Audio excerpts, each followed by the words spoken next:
그러니까 피의자의 입장에서는 이거는 혐의가 인정될 거야 라고 해서 지웠지만 사실은 그런 영상물이 있었으면 오히려 변호인의 입장에서 수사기관에게 이거 보십시오, 촬영 구도나 촬영 각도나 촬영 시간 등을 봤을 때 이거는 무혐의입니다 라고 충분히 주장을 할 수 있는데, 오히려 그런 영상물이 삭제가 됐기 때문에 그렇다고 한다면 특정 부위를 부각해서 촬영을 했겠구나 라는 오히려 프레임이 씌워져 가지고 유죄가 선고될 가능성이 있다라는 겁니다.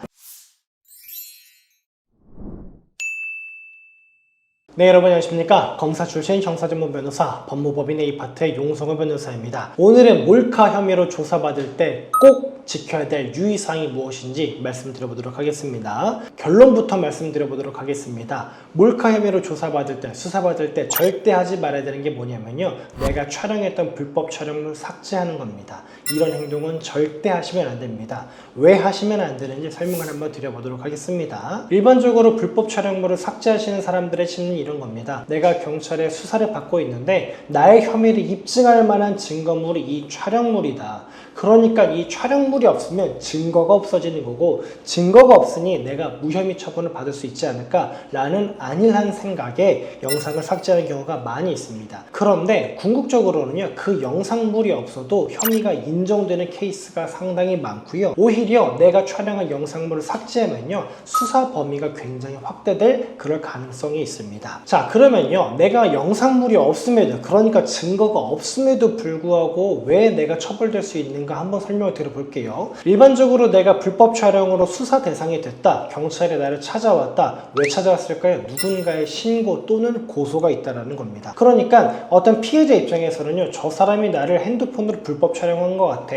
라는 의심이 드니까 경찰에 신고를 했다라는 거예요. 그런데 그게 단순한 의심으로 끝나지 않고요, 경찰 역시도 고소인한테 여러 가지 진술을 받습니다. 아니, 이 사람이 당신을 불법 촬영했다라고 생각하게 된 그런 계기가 무엇입니까? 그냥 느낌상 그랬어요. 이것만으로는 수사가 개시가 되지 않습니다. 뭐 예를 들어서 성관계를 우리가 가졌었는데 탁자 위에 핸드폰이 놓여 있었었고 띠링 하는 촬영을 종료하는 소리가 들렸습니다.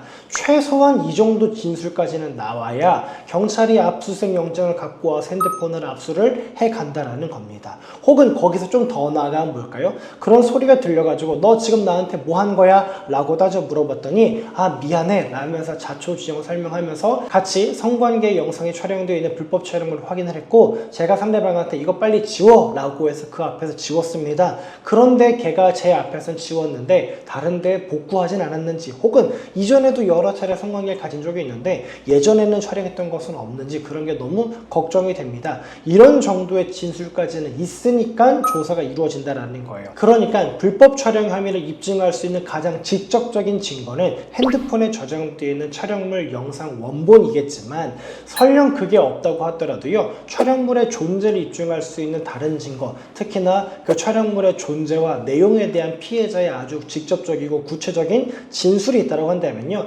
내가 아무리 영상을 지워서 그 영상물이 없다 하더라도 혐의는 충분히 인정이 될 수 있습니다. 그런데 이렇게 영상물을 삭제를 해도 처벌은 이루어지는데 오히려 수사 과정에 있어서 훨씬 더 불리하게 작용한 요소가 많습니다. 첫 번째는 뭐냐면요, 증거를 인멸했다라는 정황으로 보일 겁니다. 수사기관이 구속영장을 청구하는 가장 주요된 이유가 두 가지입니다. 하나는 증거를 인멸하거나 인멸할 우려가 있는 경우, 두 번째는 도주했거나 도주할 우려가 있는 경우. 그런데 영상물 삭제는 뭡니까? 내가 증거물을 인멸한 거지 않습니까? 그러니까 수사기관 입장에서 기본적으로 피의자에게 안 좋은 심정을 갖게 될 수밖에 없다는 겁니다. 그리고 경우에 따라서는, 제가 말씀드린 경우에 따라서라는 거는요, 내가 뭐 불법 촬영물로 신고를 당했는데 그 영상물을 삭제했다고 곧바로 그러는 건 아니지만, 여러 가지 경우에 따라서, 예를 들어서 여러 가지 혐의가 동시에 엮여 있고 촬영의 개수가 여러 개인 걸로 의심이 됐고, 그럼에도 불구하고 그 촬영물들을 삭제하거나 핸드폰을 아예 포맷을 해버린 경우에는요, 오히려 증거인멸로 의심이 돼서 구속영장이 청구가 될 가능성은 충분히 있습니다. 두 번째 안 좋은 건 뭐냐면요, 여러분들께서 아, 이거는 유죄야, 불법 촬영물이야 라고 생각하는 것과 실제로 법리상 불법 촬영물로 인정이 되는 것 간에는요, 상당한 괴리가 있습니다. 그러니까 뭐냐면요, 피의자 입장에서 이 정도만 되면 불법 촬영물이지, 이거는 내가 혐의를 벗기 믿기 어려워 라고 생각을 해도 법리적인 시각으로 봤을 때는 오히려 유죄가 아닌 경우들도 있다라는 거예요. 예를 들어 보겠습니다. 길 지나가다가 치마를 입고 있는 사람이 있어요. 꽤나 짧은 치마를 입고 있었습니다. 그래서 내가 그게 너무 좋아 보여서 그러면 안 되지만 촬영을 했습니다.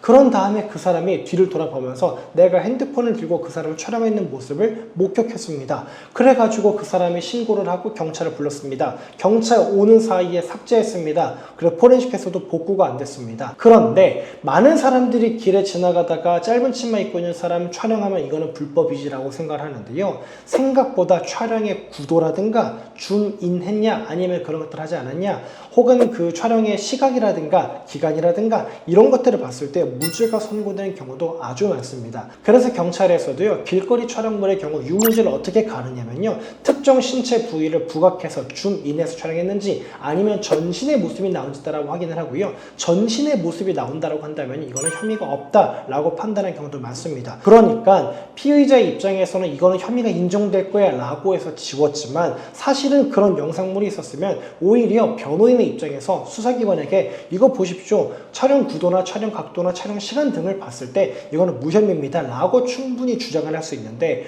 오히려 그런 영상물이 삭제가 됐기 때문에 그렇다고 한다면 특정 부위를 부각해서 촬영을 했겠구나 라는 오히려 프레임이 씌워져 가지고 유죄가 선고될 가능성이 있다라는 겁니다. 그러니까요 유무죄 판단을 여러분들께서 직접 하지 마시고 변호사를 통해서 변호사와 함께 하시는 게 좋을 것 같습니다. 그리고 영상을 삭제하지 말아야 될 세 번째 이유는 뭐냐면요 수사 범위를 얼마나 좁힐 수 있는지와 연관이 된다라는 거예요. 예를 들어 보겠습니다. 예를 들어 7월 23일에 제가 불법 촬영을 했습니다. 그런데 불법 촬영하는데 누가 신고가 들어왔습니다. 신고가 들어오니까 경찰 오기 전에 나 이거 빨리 지워야지 하고 그 영상들을 다 지워버렸습니다. 포렌식에서 그런 것들이 있었으면 좋은데 포렌식에서 그 영상도 안 나왔어요.